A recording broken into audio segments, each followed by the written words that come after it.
Chapter 18.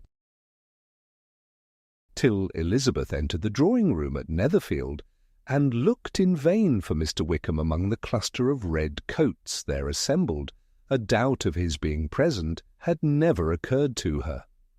The certainty of meeting him had not been checked by any of those recollections that might not unreasonably have alarmed her. She had dressed with more than usual care, and prepared in the highest spirits for the conquest of all that remained unsubdued of his heart, trusting that it was not more than might be won in the course of the evening. But in an instant arose the dreadful suspicion of his being purposely omitted for Mr. Darcy's pleasure in the Bingleys' invitation to the officers, and though this was not exactly the case, the absolute fact of his absence was pronounced by his friend Denny, to whom Lydia eagerly applied, and who told them that Wickham had been obliged to go to town on business the day before, and was not yet returned, adding, with a significant smile, "I do not imagine his business would have called him away just now, if he had not wanted to avoid a certain gentleman here."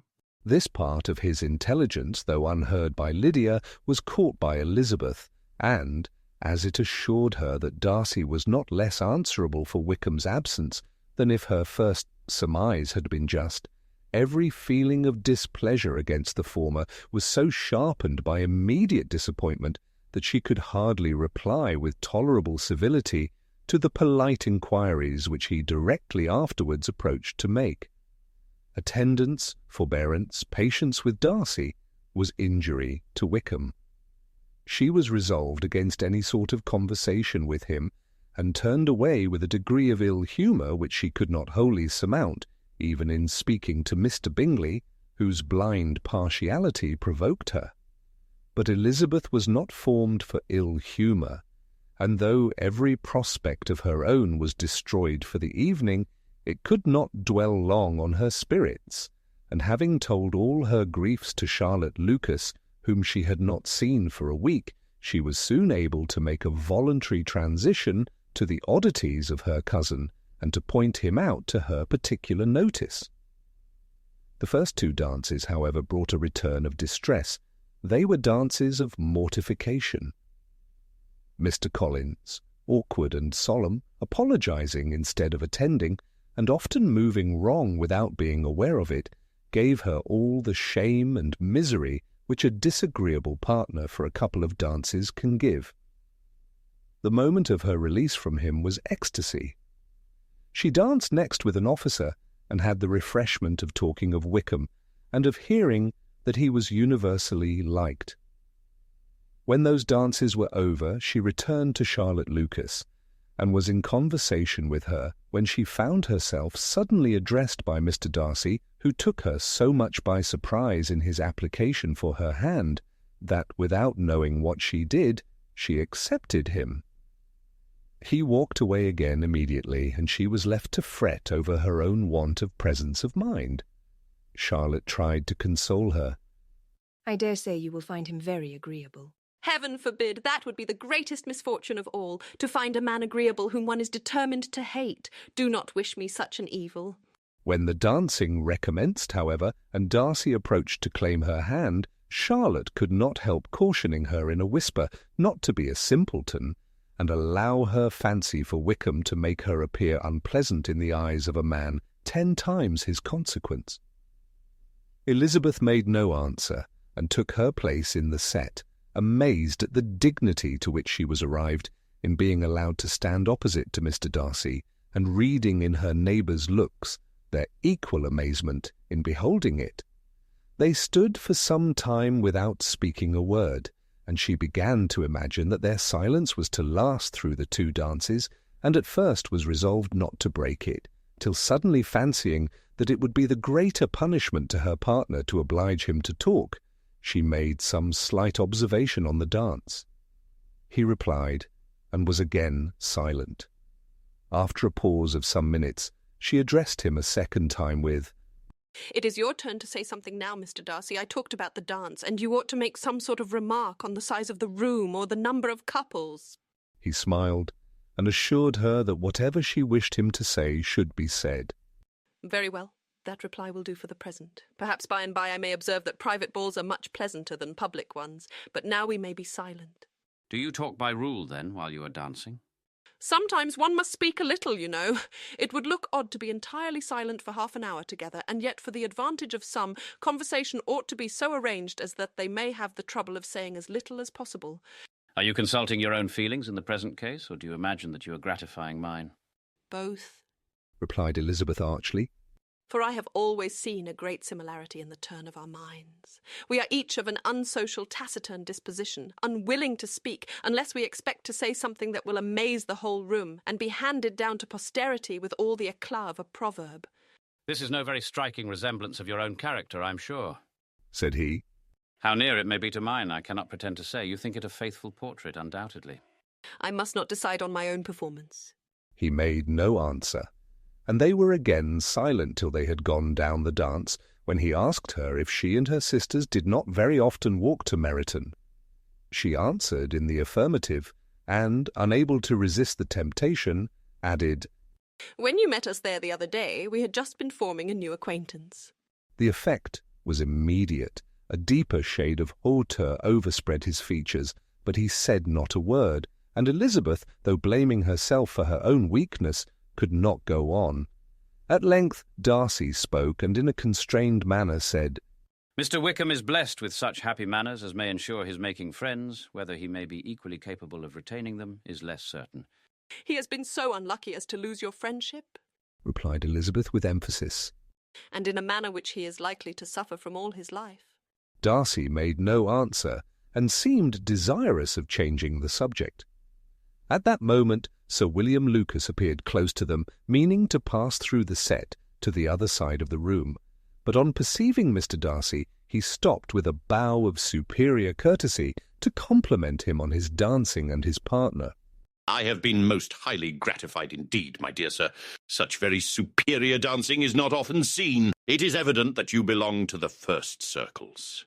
Allow me to say, however, that your fair partner does not disgrace you, and that I must hope to have this pleasure often repeated, especially when a certain desirable event, my dear Eliza, glancing at her sister and Bingley, shall take place. What congratulations will then flow in? I appeal to Mr. Darcy. But let me not interrupt you, sir. You will not thank me for detaining you from the bewitching converse of that young lady, whose bright eyes are also upbraiding me. The latter part of this address was scarcely heard by Darcy, but Sir William's allusion to his friend seemed to strike him forcibly, and his eyes were directed with a very serious expression towards Bingley and Jane, who were dancing together. Recovering himself, however, shortly, he turned to his partner and said, Sir William's interruption has made me forget what we were talking of. I do not think we were speaking at all. Sir William could not have interrupted two people in the room who had less to say for themselves. We have tried 2 or 3 subjects already without success, and what we are to talk of next I cannot imagine. What think you of books? said he, smiling. Books? Oh no, I am sure we never read the same, or not with the same feelings. I am sorry you think so. But if that be the case, there can at least be no want of subject. We may compare our different opinions. No, I cannot talk of books in a ballroom. My head is always full of something else. The present always occupies you in such scenes, does it? said he with a look of doubt. Yes, always. She replied, without knowing what she said, for her thoughts had wandered far from the subject, as soon afterwards appeared by her suddenly exclaiming, I remember hearing you once say, Mr. Darcy, that you hardly ever forgave, that your resentment once created was unappeasable. You are very cautious, I suppose, as to its being created. I am, said he with a firm voice. And never allow yourself to be blinded by prejudice? I hope not. It is particularly incumbent on those who never change their opinion to be secure of judging properly at first. May I ask to what these questions tend? Merely to the illustration of your character, said she, endeavouring to shake off her gravity. I am trying to make it out. And what is your success? She shook her head. I do not get on at all. I hear such different accounts of you as puzzle me exceedingly. I can readily believe, answered he gravely, that reports may vary greatly with respect to me, and I could wish, Miss Bennet, that you were not to sketch my character at the present moment, as there is reason to fear that the performance would reflect no credit on either. But if I do not take your likeness now, I may never have another opportunity. I would by no means suspend any pleasure of yours, he coldly replied. She said no more, and they went down the other dance and parted in silence, and on each side dissatisfied, though not to an equal degree, for in Darcy's breast there was a tolerable powerful feeling towards her, which soon procured her pardon and directed all his anger against another. They had not long separated when Miss Bingley came towards her, and with an expression of civil disdain accosted her. "So, Miss Eliza, I hear you are quite delighted with George Wickham. Your sister has been talking to me about him and asking me 1,000 questions, and I find that the young man quite forgot to tell you, among his other communication, that he was the son of old Wickham, the late Mr. Darcy's steward.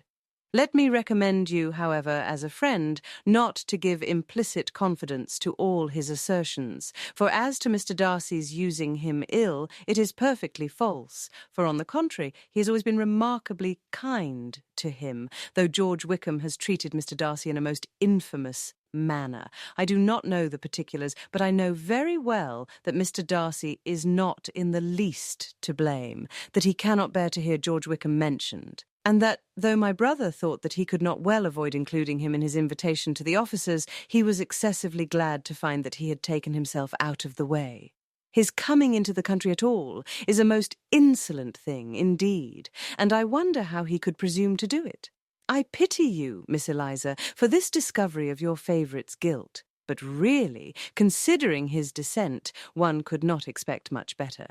His guilt and his descent appear by your account to be the same, said Elizabeth angrily. "For I have heard you accuse him of nothing worse than of being the son of Mr. Darcy's steward, and of that, I can assure you, he informed me himself." "I beg your pardon," replied Miss Bingley, turning away with a sneer. "Excuse my interference. It was kindly meant." "Insolent girl!" said Elizabeth to herself. "You are much mistaken if you expect to influence me by such a paltry attack as this. I see nothing in it but your own wilful ignorance and the malice of Mr. Darcy." She then sought her eldest sister, who has undertaken to make inquiries on the same subject of Bingley. Jane met her with a smile of such sweet complacency, a glow of such happy expression, as sufficiently marked how well she was satisfied with the occurrences of the evening. Elizabeth instantly read her feelings, and at that moment solicitude for Wickham, resentment against his enemies, and everything else, gave way before the hope of Jane's being in the fairest way for happiness. "I want to know," said she, with a countenance no less smiling than her sister's, "what you have learnt about Mr. Wickham, but perhaps you have been too pleasantly engaged to think of any third person, in which case you may be sure of my pardon." No, replied Jane.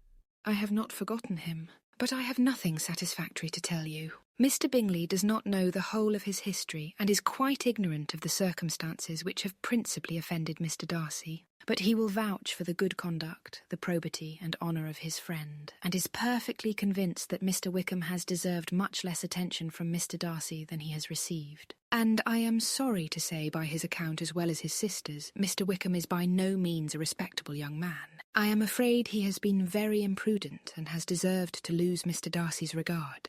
Mr. Bingley does not know Mr. Wickham himself? No, he never saw him till the other morning at Meryton.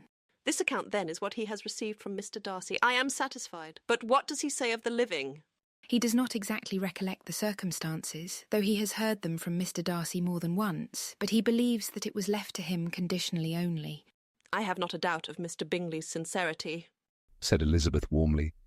But you must excuse my not being convinced by assurances only.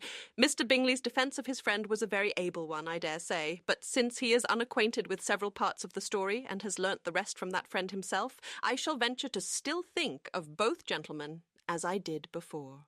She then changed the discourse to one more gratifying to each, and on which there could be no difference of sentiment. Elizabeth listened with delight to the happy though modest hopes which Jane entertained of Mr. Bingley's regard, and said all in her power to heighten her confidence in it. On their being joined by Mr. Bingley himself, Elizabeth withdrew to Miss Lucas, to whose inquiry after the pleasantness of her last partner she had scarcely replied, before Mr. Collins came up to them, and told her with great exultation that he had just been so fortunate as to make a most important discovery. "I have found out," said he, by a singular accident, that there is now in the room a near relation of my patroness. I happened to overhear the gentleman himself mentioning to the young lady who does the honours of the house the names of his cousin Mr. Bourg, and of her mother, Lady Catherine. How wonderfully these sort of things occur! Who would have thought of my meeting with perhaps a nephew of Lady Catherine de Bourg in this assembly? I am most thankful that the discovery is made in time for me to pay my respects to him, which I am now going to do, and trust he will excuse my not having done it before. My total ignorance of the connection must plead my apology. You are not going to introduce yourself to Mr. Darcy. Indeed I am. I shall entreat his pardon for not having done it earlier. I believe him to be Lady Catherine's nephew. It will be in my power to assure him that her ladyship was quite well yesterday se'night. Elizabeth tried hard to dissuade him from such a scheme, assuring him that Mr. Darcy would consider his addressing him without introduction as an impertinent freedom, rather than a compliment to his aunt, that it was not in the least necessary there should be any notice on either side, and that if it were, it must belong to Mr. Darcy, the superior in consequence, to begin the acquaintance. Mr. Collins listened to her with the determined air of following his own inclination, and when she ceased speaking, replied thus: My dear Miss Elizabeth, I have the highest opinion in the world in your excellent judgment in all matters within the scope of your understanding. But permit me to say that there must be a wide difference between the established forms of ceremony amongst the laity and those which regulate the clergy. For give me leave to observe that I consider the clerical office as equal in point of dignity with the highest rank in the kingdom, provided that a proper humility of behaviour is at the same time maintained. You must therefore allow me to follow the dictates of my conscience on this occasion, which leads me to perform what I look on as a point of duty. Pardon me for neglecting to profit by your advice, which on every other subject shall be my constant guide, though in the case before us, I consider myself more fitted by education and habitual study to decide on what is right than a young lady like yourself. And with a low bow he left her to attack Mr. Darcy, whose reception of his advances she eagerly watched, and whose astonishment at being so addressed was very evident. Her cousin prefaced his speech with a solemn bow, and though she could not hear a word of it, she felt as if hearing it all, and saw in the motion of his lips the words apology, Hunsford, and Lady Catherine de Bourg. It vexed her to see him expose himself to such a man. Mr. Darcy was eyeing him with unrestrained wonder, and when at last Mr. Collins allowed him time to speak, replied with an air of distant civility. Mr. Collins, however, was not discouraged from speaking again, and Mr. Darcy's contempt seemed abundantly increasing with the length of his second speech, and at the end of it he only made him a slight bow and moved another way. Mr. Collins then returned to Elizabeth. I have no reason, I assure you, said he, to be dissatisfied with my reception. Mr. Darcy seemed much pleased with the attention. He answered me with the utmost civility, and even paid me the compliment of saying that he was so well convinced of Lady Catherine's discernment as to be certain she could never bestow a favour unworthily. It was really a very handsome thought. Upon the whole, I am much pleased with him. As Elizabeth had no longer any interest of her own to pursue, she turned her attention almost entirely on her sister and Mr. Bingley, and the train of agreeable reflections which her observations gave birth to made her perhaps almost as happy as Jane. She saw her in idea settled in that very house, in all the felicity which a marriage of true affection could bestow, and she felt capable, under such circumstances, of endeavouring even to like Bingley's two sisters. Her mother's thoughts, she plainly saw, were bent the same way, and she determined not to venture near her, lest she might hear too much. When they sat down to supper, therefore, she considered it a most unlucky perverseness which placed them within one of each other, and deeply was she vexed to find that her mother was talking to that one person, Lady Lucas, freely, openly, and of nothing else but her expectation that Jane would soon be married to Mr. Bingley. It was an animating subject, and Mrs. Bennet seemed incapable of fatigue while enumerating the advantages of the match. His being such a charming young man and so rich, and living but 3 miles from them, were the first points of self-gratulation. And then it was such a comfort to think how fond the 2 sisters were of Jane, and to be certain that they must desire the connection as much as she could do. It was, moreover, such a promising thing for her younger daughters, as Jane's marrying so greatly must throw them in the way of other rich men. And lastly, it was so pleasant at her time of life to be able to consign her single daughters to the care of their sister, that she might not be obliged to go into company more than she liked. It was necessary to make this circumstance a matter of pleasure, because on such occasions it is the etiquette. But no one was less likely than Mrs. Bennet to find comfort in staying home at any period of her life. She concluded with many good wishes that Lady Lucas might soon be equally fortunate, though evidently and triumphantly believing there was no chance of it. In vain did Elizabeth endeavour to check the rapidity of her mother's words, or persuade her to describe her felicity in a less audible whisper. For to her inexpressible vexation she could perceive that the chief of it was overheard by Mr. Darcy, who sat opposite to them. Her mother only scolded her for being nonsensical. "What is Mr. Darcy to me, pray, that I should be afraid of him?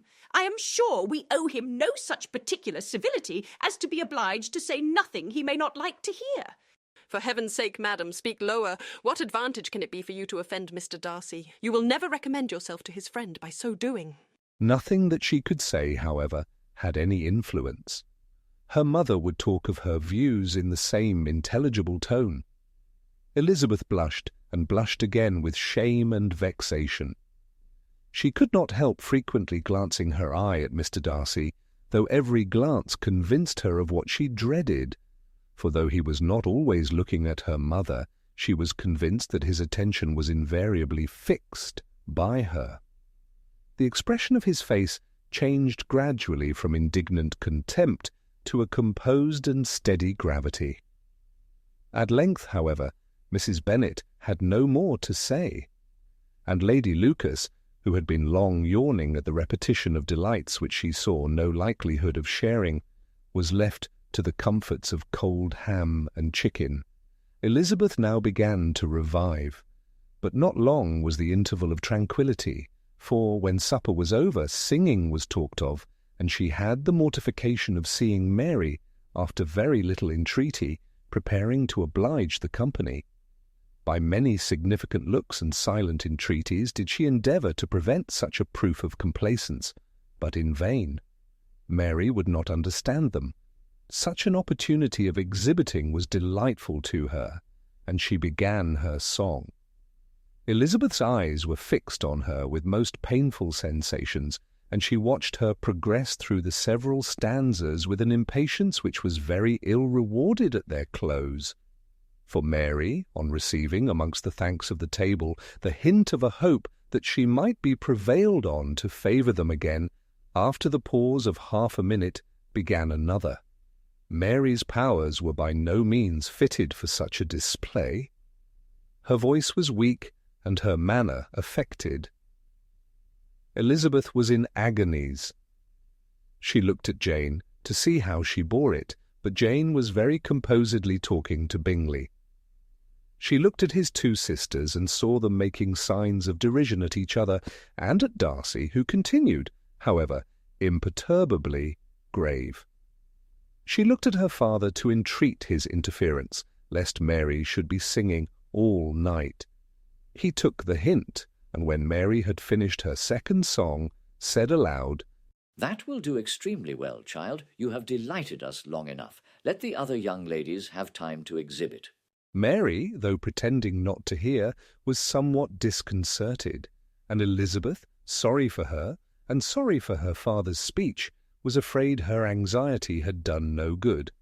Others of the party were now applied to. "If I," said Mr. Collins. were so fortunate as to be able to sing, I should have great pleasure, I am sure, in obliging the company with an air. For I consider music as a very innocent diversion, and perfectly compatible with the profession of a clergyman. I do not mean, however, to assert that we can be justified in devoting too much of our time to music, for there are certainly other things to be attended to. The rector of a parish has much to do. In the first place, he must make such an agreement for tithes as may be beneficial to himself and not offensive to his patron. He must write his own sermons, and the time that remains will not be too much for his parish duties and the care and improvement of his dwelling, which he cannot be excused from making as comfortable as possible. And I do not think it of light importance that he should have attentive and conciliatory manner towards everybody, especially towards those to whom he owes his preferment. I cannot acquit him of that duty. Nor could I think well of the man who should omit an occasion of testifying his respect towards anybody connected with the family. And with a bow to Mr. Darcy, he concluded his speech, which had been spoken so loud as to be heard by half the room. Many stared, many smiled, but no one looked more amused than Mr. Bennet himself, while his wife seriously commended Mr. Collins for having spoken so sensibly, and observed in a half-whisper to Lady Lucas that he was a remarkably clever, good kind of young man. To Elizabeth it appeared that had her family made an agreement to expose themselves as much as they could during the evening, it would have been impossible for them to play their parts with more spirit or finer success.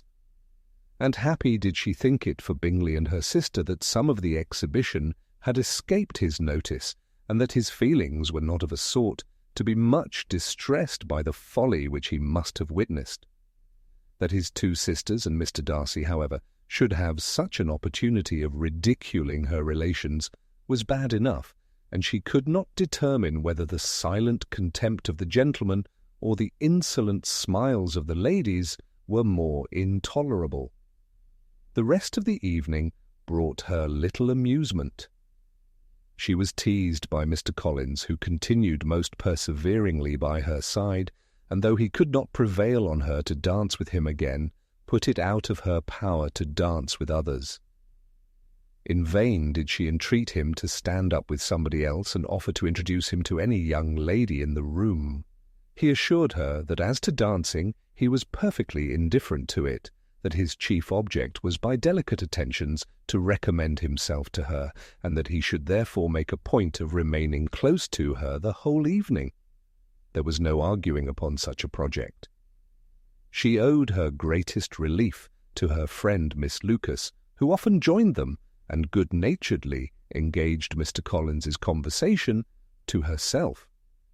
She was at least free from the offence of Mr. Darcy's further notice, though often standing within a very short distance of her. Quite disengaged, he never came near enough to speak. She felt it to be the probable consequence of her allusions to Mr. Wickham, and rejoiced in it.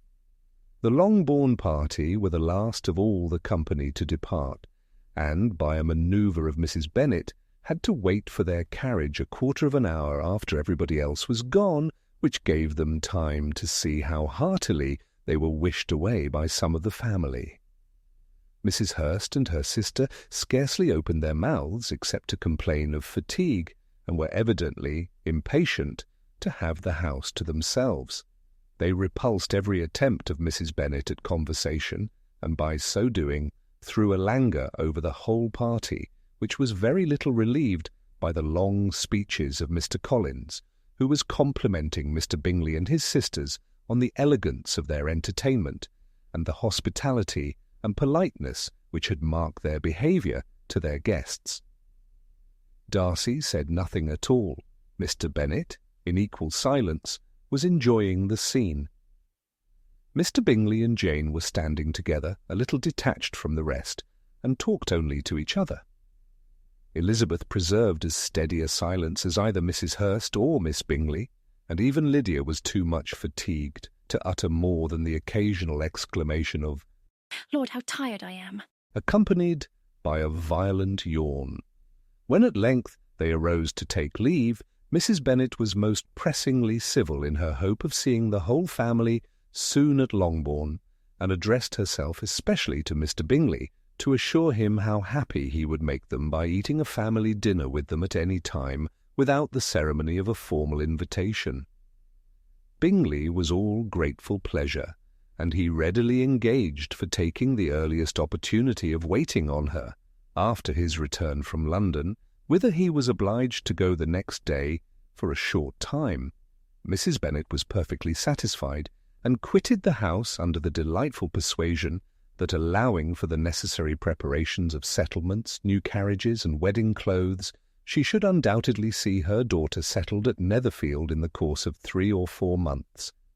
Of having another daughter married to Mr. Collins, she thought with equal certainty, and with considerable, though not equal pleasure.